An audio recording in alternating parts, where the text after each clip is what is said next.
So my name is Mick Tisbury. I'm my Assistant Chief Fire Officer at Fire Rescue Victoria, and I'm here presenting, and I was previously the Junior Vice President of the United Firefighters Union Victorian branch. I'm here presenting on PFAS mitigation measures that we've implemented in Victoria.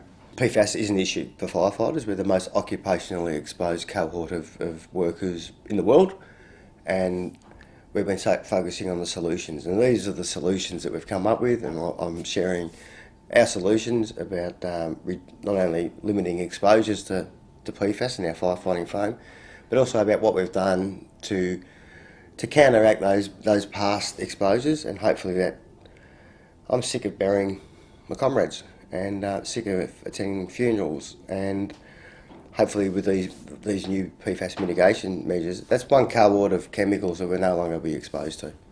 So what should governments be doing about the PFAS issue? That's really good. I'm glad you asked that, because everything that we've done has really been in spite of government as opposed to with their assistance. Hopefully with the change of federal government, they'll ratify the Stockholm Convention.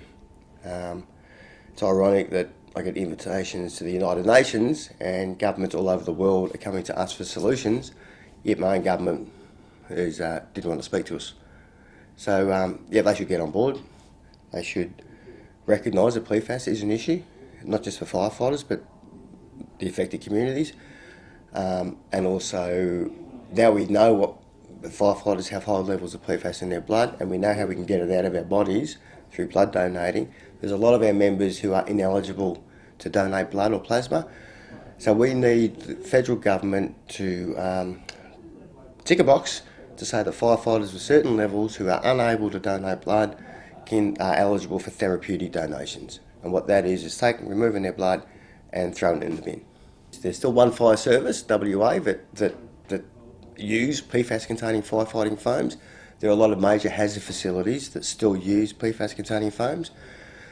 But thankfully, just about every fire service in the country now has gone to fluoride-free foams.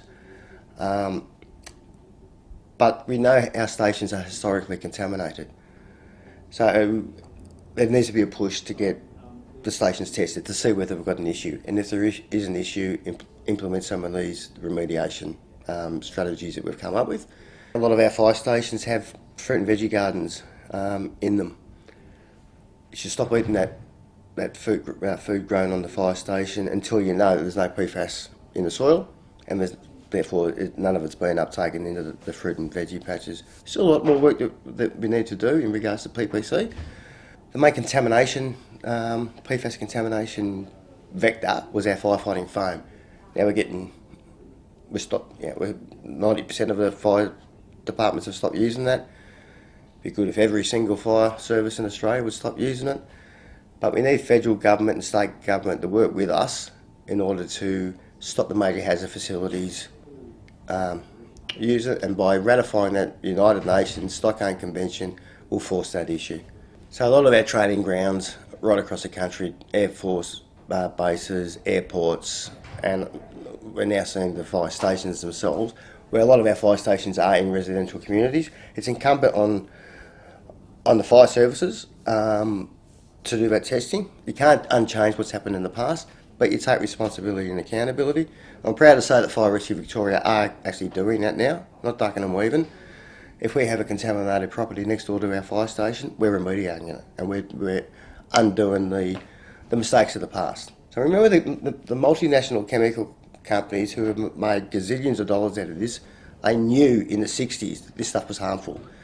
Yet they peddled their product, hid data, suppressed science to say it was 100% biodegradable, that it was just like Palmolive dishwashing liquid.